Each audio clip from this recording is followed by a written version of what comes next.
헷갈리던 부동산 상식을 알려드리겠습니다. 닥터아파트와 함께하는 부동산 생활백서 부동산 캐스터 김은입입니다. 재개발, 재건축으로 인해 대체 취득한 주택에 대해서는 양도소득세를 비과세 해주는 특별 규정이 있는데요. 하지만 일정 요건을 갖춰야 이 혜택을 받을 수 있다고 합니다. 오늘 재개발, 대체주택, 비과세 요건 알아보겠습니다. 하나, 재개발, 재건축 사업 시행 인가 당시 1주택 보유자일 것. 둘, 사업 시행 인가일 이후 대체주택을 취득해 1년 이상 거주할 것. 셋, 관리처분 계획에 따라 취득하는 새 아파트가 완공된 후 2년 이내 세대 전원이 이사해서 1년 이상 거주할 것.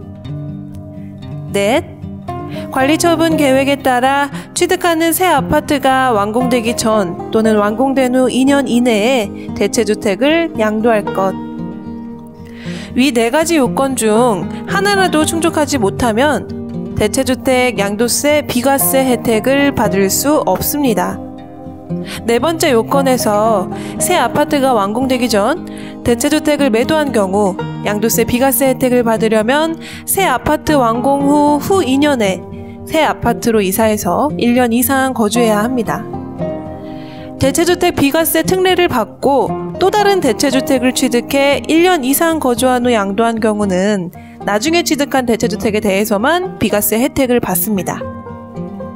또 동일 세대원에게 양도해 양도 후에도 계속 1세대 2주택자인 경우라면 비과세 혜택을 받을 수 없는데요. 따라서 제3자에게 양도하거나 별도 세대원에게 양도해야 합니다. 대체주택을 취득해 연속해서 1년 이상 거주해야 비과세 혜택을 받을 수 있습니다. 총 거주기간으로 합산해서 1년 이상 되는 경우는 혜택을 받을 수 없습니다. 새 아파트가 완공된 후 2년 이내에 세대 전원이 이사해서 1년 이상 계속 거주하여야 되는데요. 다만 구성원 중 일부가 취약이나 근무상 형편, 질병 요양 등의 사유로 이사하지 못했을 경우에는 그 경우에도 세대 전원이 이사한 것으로 보고 양도세 비과세 혜택을 적용해 준다고 합니다. 네, 다음에도 유용한 정보 들고 오겠습니다. 감사합니다.